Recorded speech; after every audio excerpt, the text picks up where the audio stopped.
Jaksa Agung Muda Tindak Pidana Khusus Febri Adriansyah akhirnya buka suara terkait penggeledahan rumah pribadinya di kawasan Sentul, Bogor oleh tim gabungan Polri. Sementara siapa tersangka di balik penanganan 3 kasus besar di Polda Metro Jaya kini masih menjadi misteri. Apakah kasus ini murni penegakan hukum ataukah kembali menguatkan spekulasi perang bintang? Berikut ulasannya dalam Top Review, tunggu apa lagi bersama Kata Oma.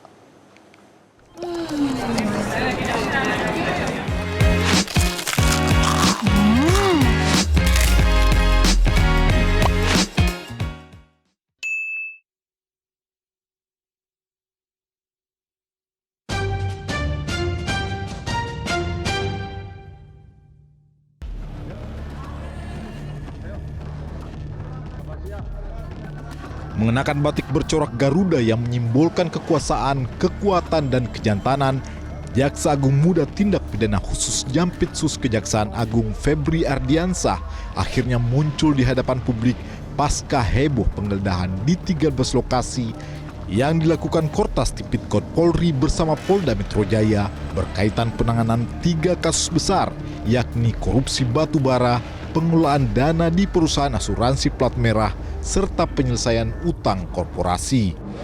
Febri menjadi sorotan lantaran penggeledahan yang dilakukan Polri menyasar sejumlah asetnya seperti sebuah rumah yang terletak di perumahan Golf Hijau Sentul City, Kecamatan Babakan Madang, Kabupaten Bogor pada Kamis 9 Juli lalu. Di rumah tersebut, Polri menemukan brankas berisi 7 koper yang menyimpan 74 kg emas batangan, uang tunai rupiah, serta berbagai mata uang asing dengan nilai keseluruhan diperkirakan mencapai 476 miliar rupiah. Dalam keterangan pers di podium Gedung Bundar Jampitsus Kejagung pada Jumat 10 Juli, Febri mengakui bahwa rumah mewah di Sentul adalah miliknya. Namun dia menegaskan bahwa rumah tersebut telah dimiliki sejak lama. Ia juga menyatakan seluruh aspek terkait kepemilikan rumah, pembangunan, maupun temuan dalam penggeledahan dapat dipertanggungjawabkan. Febri juga menepis isu keterkaitannya dengan bisnis Cafe de Clan di Cilandak Tengah, Cipete, Jakarta Selatan yang juga turut digeledah oleh Kortas Tipikor Polri pada 8 Juli lalu. Dari kafe tersebut, polisi menyita mata uang asing yang juga dikonversi ke rupiah sekitar 60 miliar rupiah. Itu memang rumah pribadi Jampitsus yang sudah sejak lama. Itu bisa dilihat bagaimana proses kepemilikan sejak awal, ya. Dan mengenai uang tadi kan sudah saya jelaskan yang ditemukan, bahwa itu ada pemilik, ya, bahwa itu ada kegiatan, ada orang-orang juga terima kegiatan, itu bisa juga ditanya, kemudian juga ada beberapa kegiatan bangunan yang bisa dicek. Semua kami yakin dapat dipertanggungjawabkan dengan benar, tetapi tentunya tidak melalui forum seperti ini, melalui forum acara mungkin yang sudah sesuai prosedur hukum. Dan sekali lagi dapat saya jelaskan bahwa Jampitsus tidak ada keterkaitan dalam bisnis yang apa yang telah diberitakan di medsos seperti di Cipete. Dalam jumpa pers tersebut, Febri juga membantah memiliki keterkaitan dengan dugaan korupsi pengadaan batubara yang tengah diusut Polri yang disebut mengakibatkan blackout di sejumlah daerah. Febri juga tidak memberi jawaban tegas mengenai isu mundur dari jabatannya, tapi ia mengaku masih menerima perintah pimpinan untuk berfokus mengebut dan menyelesaikan penanganan sejumlah kasus besar di Kejagung. Saya juga tidak paham ada keterkaitan Jampitsus dengan blackout. Nanti kita tunggulah proses bagaimana rekan-rekan penyidik nanti ya menyampaikan apa masalahnya keterkaitan blackout tersebut. Ya, perkaranya perkara apa.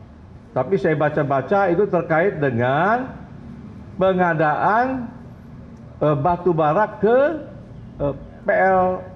PLTU. Kalau itu masalahnya, menurut saya sebaiknya memang dilakukan audit terlebih dahulu secara keseluruhan. Jadi hingga saat ini saya masih pagi tadi menerima perintah-perintah untuk segera menyelesaikan pemberkasan penanganan perkara yang memang waktunya singkat, yang terbatas di waktu penahanan. Sementara itu, Polda Metro Jaya hingga Jumat sore 10 Juli belum mengungkap siapa tersangka dalam kasus ini. Kendati mengakui telah meningkatkan kasusnya ke tingkat penyidikan. Adapun gedung Direktorat Reserse Kriminal Khusus Polda Metro Jaya dijaga ketat sejumlah personil BRIMOB berseragam dan bersenjata lengkap dan juga berderet kendaraan taktis. Kabid Humas Polda Metro Jaya Kombes Pol Budi Hermanto mengakui protokol keamanan sengaja diperketat lantaran barang bukti hasil penggeledahan terkait 3 perkara besar tersebut harus dipastikan dalam kondisi aman. Pengamanan tersebut baru akan normal kembali setelah semua proses hukum kasus tersebut dinyatakan tuntas. Pasti dilakukan karena barang bukti itu titipan di Metro Jaya termasuk pemeriksaan saksi. Artinya pasti pengamanan baik secara internal eksternal karena ini barang bukti yang harus kita amankan secara bersama-sama, tidak boleh hilang, tidak boleh rusak. Jadi sampai prosesnya semua tuntas baru akan kembali normal pengamanannya, Pak? Ya.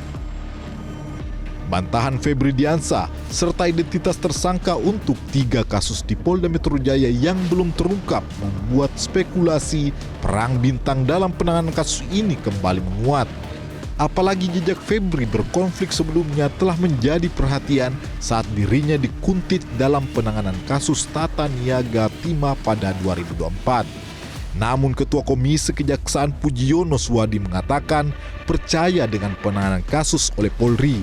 Ia juga menegaskan penanganan kasus tidak boleh digiring oleh pembicaraan publik ataupun keinginan pihak-pihak tertentu, tetapi harus berbasis bukti yang kuat.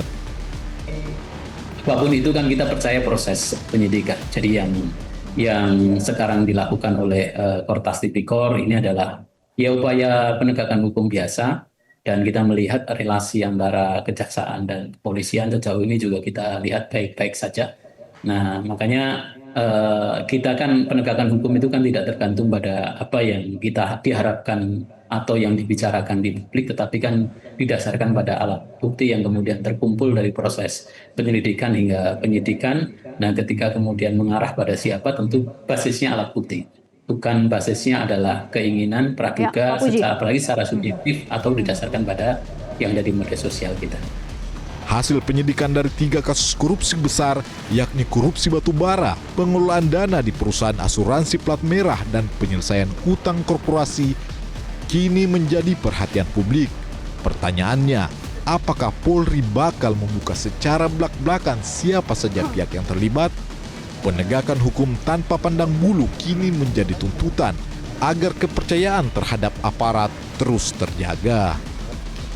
Jelajahi cara baru mendapatkan informasi. Download Metro TV Extend sekarang.